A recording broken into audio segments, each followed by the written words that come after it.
पे बाहर हमने किया।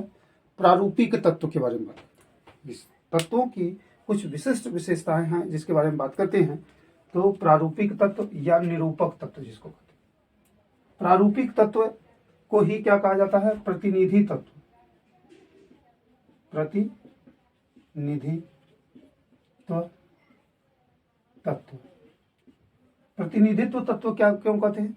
क्योंकि इस जो प्रारूपिक तत्व होते हैं इसमें बारे में बताया गया कि तृतीय आवर्त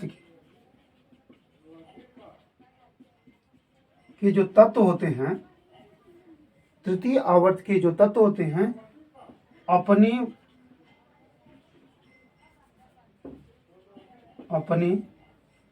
वर्ग के तत्वों का, अपने वर्ग के तत्वों का प्रतिनिधित्व करते हैं।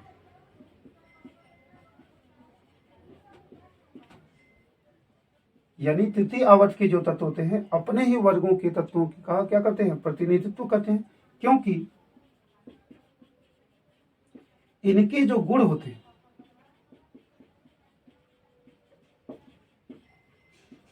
वर्ग के अन्य तत्वों से या उनसे नीचे के तत्वों से मिलते जुलते हैं। क्योंकि इनके जो गुण होते हैं वर्ग के अन्य तत्वों से मिलते जुलते हैं। इस कारण से ऐसा होता है। जैसे हम लोग बात करें, सोडियम हो गया, मैग्नीशियम हो गया, एल्यूमिनियम हो गया, सिलिकॉन हो गया, फास्फोरस हो गया, सल्फर, क्लोरीन और आर्गन। ये 8 तत्व जो होते हैं अपने वर्ग के तत्वों का प्रतिनिधित्व करते हैं। क्योंकि इनके जो गुण होंगे अपने वर्ग के अपने से नीचे के तत्वों के साथ क्या होते हैं? गुणों में समानता प्रदर्शित करते हैं। यहाँ जैसे सोडियम, पोटेशियम, रुबिडियम, फ्रांसियम, ये हो गया। इधर मैग्नीशियम के बाद कैल्शियम, स्ट्रांसियम, बेरियम। यानी कि तृतीय आवर्त के जो तत्व होते हैं अपने ही वर्ग के अन्य तत्वों के साथ क्या करते हैं? गुणों में समानता प्रदर्शित करते हैं। अर्थात इस कारण से वो अपने वर्ग का क्या करते हैं? प्रतिनिधित्व करते हैं। इस कारण से इसे प्रतिनिधित्व।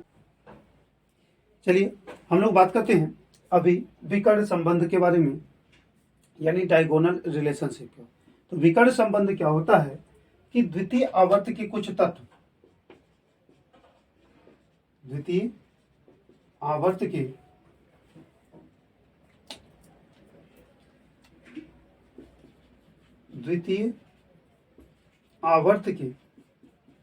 कुछ तत्व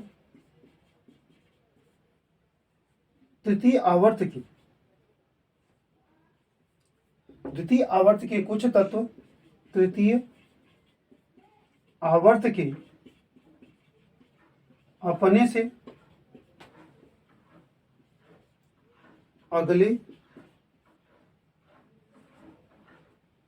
से अगले वर्ग के उन तत्वों के साथ गुणों में समानता प्रदर्शित करते हैं।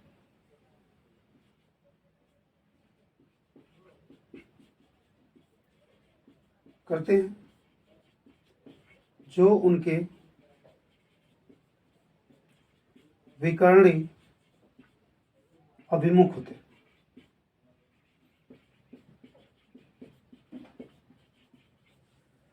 यानी कि द्वितीय आवर्त के कुछ तत्व जो है तृतीय आवर्त के उन तत्वों के अपने से अगले वर्ग की उन तत्वों के साथ गुणों में समानता प्रदर्शित करते हैं जो उनके क्या होते हैं? विकर्णी अभिमुख होते हैं। जैसे द्वितीय आवर्त का ये तत्व हो गए, ये तृतीय आवर्त के तत्व। बोला कि द्वितीय आवर्त के कुछ तत्व अपने से तृतीय आवर्त के उन तत्वों के साथ गुणों में समानता प्रदर्शित करते हैं जो उनके विकर्णी अभिमुख होते हैं या विकर्ण स्थान पर उपस्थित है। जैसे लिथियम का विकर्ण स्थान कहाँ होगा? मैग्नीशियम के पास, बेरिलियम का एल्यूमिनियम के साथ, बोरान का सिलिकॉन के साथ, कार्बन का फास्फोरस के साथ, नाइट्रोजन का सल्फर के साथ, ऑक्सीजन का क्लोरीन के साथ, फ्लोरीन का आर्गन के साथ। अब क्या है कि इनके जब गुण मिलते जुलते हैं तो इनके बहुत सारे यौगिक बनाने की प्रवृत्ति और ये सारी चीज मिलते जुलते हैं। अब विकर्ण जो संबंध है उसी के बारे में हम लोग चर्चा कर लेते हैं कि विकर्ण संबंध क्या होते हैं। देखिए, जो विकर्ण संबंध होते हैं इसके बारे में हम लोग बात करते हैं कि इन्होंने कहा द्वितीय आवर्त के कुछ तत्व तृतीय आवर्त के अपने से अगले वर्ग के तत्वों के साथ गुणों में समानता प्रदर्शित करते हैं। तो कहने का मतलब लिथियम जो है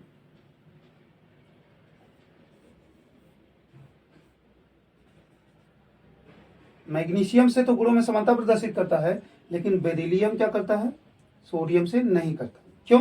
क्योंकि हमारे आवर्त सारणी का मूल जो नियम है ये होता है कि बाएं से दाएं जाते हैं तो परमाणु त्रिज्या क्रमशः घटती है, परमाणु त्रिज्या घटती है, और ऊपर से नीचे की ओर जाते हैं तो परमाणु त्रिज्या क्रमशः बढ़ती है। तो लिथियम से बड़ी त्रिज्या सोडियम की होगी, लिथियम से बड़ी त्रिज्या किसकी होगी, सोडियम की, और लिथियम से छोटी त्रिज्या किसकी होगी, बेरिलियम की। अतः सोडियम और बेरिलियम के बीच परमाणु त्रिज्या का अंतर बहुत ज्यादा हो जाएगा, जिसके कारण इनके गुणों में समानताएं होने की संभावना भी कम हो जाती है। वहीं देखा जाए तो लिथियम मैग्नीशियम के बीच देखा जाए तो लिथियम की त्रिज्या जो है बेरिलियम से बड़ी होती है और मैग्नीशियम की त्रिज्या बेरिलियम से बड़ी होती है। तो लिथियम की जब त्रिज्या मैग्नीशियम से बड़ी होती है, बेरिलियम से बड़ी होती है, और बेरिलियम से मैग्नीशियम की बड़ी होती है, अर्थात दोनों क्या हैं, आपस में लगभग त्रिज्याएं बराबर होंगी, अतः इनके गुण भी क्या होंगे, बराबर होंगे। जैसे कहने का मतलब कि मान लीजिए एक टीचर है, वो 30 साल का है, 30 साल का है, और क्लास 12th का बच्चा है, 2 बच्चे हैं। वो क्या कि टीचर से ये भी छोटा है, बच्चा ए, और बच्चा बी भी छोटा है, यानी टीचर से क्या है, ए भी छोटा है और टीचर से बी भी छोटा है, अर्थात ए और बी की आयु लगभग क्या होगी, बराबर होगी। जब आयु बराबर होगी तो इनके गुण भी क्या होंगे, लगभग बराबर होंगे। लेकिन यही क्या हो, केवल द्वितीय तृतीय के केस में, ऐसा नहीं कि यहाँ पर टीचर क्या हो जाए 70 साल 60 साल ऐसा हो जाए, तब यहाँ पे क्या हो कि एक 30 साल का हो टीचर और दूसरा क्या हो 15 साल का बच्चा हो, तो इनके गुणों में समानताएं नहीं होंगी। और यही कारण है कि चौथे पांचवें छठे आवर्त की हम बात करते हैं तो वहां पर उनके परमाणु त्रिज्याओं का अंतर बहुत अधिक हो जाता है, जिसके कारण उनके गुण नहीं मिलते। जबकि द्वितीय और तृतीय क्या होते हैं, छोटे त्रिज्या के होते हैं, अतः थोड़ा बहुत जब अंतर होता है तो उनमें अंतर भी बहुत कम ही होता है, जिससे उनकी त्रिज्याएं लगभग समान होती है, अतः उनके गुण भी क्या होंगे, लगभग समान होते हैं। अब इसी के संबंध में हम लोग बात करें तो यहाँ हम लोग कह सकते हैं कि लिथियम तथा मैग्नीशियम में विकर्ण संबंध, लिथियम मैग्नीशियम में विकर्ण संबंध, diagonal relationship between lithium and magnesium. तो देखिए, लिथियम आयन 0.72 एंगस्ट्रॉम तथा मैग्नीशियम आयन, इसकी त्रिज्या क्या होती है 0.7674 एंगस्ट्रॉम। यानी लिथियम आयन तथा मैग्नीशियम आयन की परमाणु त्रिज्या लगभग समान होती है, अतः इनके गुण भी लगभग समान है। यानी लिथियम आयन की और मैग्नीशियम आयन की दोनों की परमाणु त्रिज्याएं लगभग क्या होती हैं, समान होती हैं। इस कारण से इनके बहुत सारे गुण भी क्या होते हैं, लगभग समान होते हैं। जैसे हम पॉइंट वाइज बात करें इनमें, तो पहला कि लिथियम के समान, यानी लिथियम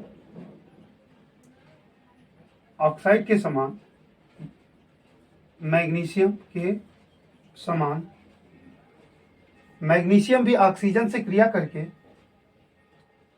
मैग्नीशियम भी मैग्नीशियम ऑक्साइड बनाता है, यानी लिथियम के समान, जैसे लिथियम ऑक्सीजन के साथ सहयोग करके लिथियम ऑक्साइड बनाता है, उसी तरह से मैग्नीशियम भी मैग्नीशियम के साथ क्रिया करके मैग्नीशियम ऑक्साइड बनाता है। लिथियम हाइड्रोजन के साथ क्रिया करके लिथियम हाइड्राइड बनाता है। लिथियम हाइड्राइड बनाता है। इस कारण से इसी के समान क्या होते हैं, मैग्नीशियम भी हाइड्रोजन के साथ क्रिया करके मैग्नीशियम हाइड्राइड बनाता है। लिथियम जो है हाइड्रोक्साइड के साथ क्रिया करके लिथियम हाइड्रोक्साइड बनाता है। इसी के समान लिथियम हाइड्रोक्साइड के समान ही मैग्नीशियम भी हाइड्रोक्साइड यानी OH से क्रिया करके मैग्नीशियम हाइड्रोक्साइड बनाता है। जिस प्रकार से लिथियम क्या करता है, नाइट्रोजन के साथ क्रिया करके लिथियम नाइट्राइड बनाता है, इसके समान ही लिथियम नाइट्राइड के समान ही मैग्नीशियम भी नाइट्रोजन से क्रिया करके मैग्नीशियम नाइट्राइड बनाता है। इसी तरह से जिस प्रकार से लिथियम क्या करता है, कार्बोनेट के साथ क्रिया करके लिथियम कार्बोनेट बनाता है, इसी के समान मैग्नीशियम भी कार्बोनेट के साथ क्रिया करके मैग्नीशियम कार्बोनेट बनाता है। ठीक, ये सारे गुण, यानी लिथियम ऑक्साइड के समान मैग्नीशियम भी मैग्नीशियम ऑक्साइड बनाता है। लिथियम हाइड्राइड के समान मैग्नीशियम भी हाइड्रोजन के साथ क्रिया करके मैग्नीशियम हाइड्राइड बनाता है। लिथियम हाइड्रोक्साइड के समान मैग्नीशियम भी हाइड्रोक्साइड के साथ क्रिया करके मैग्नीशियम हाइड्रोक्साइड बनाता है। लिथियम नाइट्राइड के समान मैग्नीशियम भी नाइट्रोजन के साथ क्रिया करके मैग्नीशियम नाइट्राइड बनाता है। इसी तरह से लिथियम कार्बोनेट के समान मैग्नीशियम भी मैग्नीशियम के साथ कार्बोनेट के साथ क्रिया करके मैग्नीशियम कार्बोनेट बनाता है। इस आधार पर हम लोग कह सकते हैं कि इनकी वैलेंसी अलग अलग हो सकती है, वैलेंसी अलग अलग हो सकती है, लेकिन यौगिक बनाने की प्रवृत्ति लगभग क्या होगी, समान।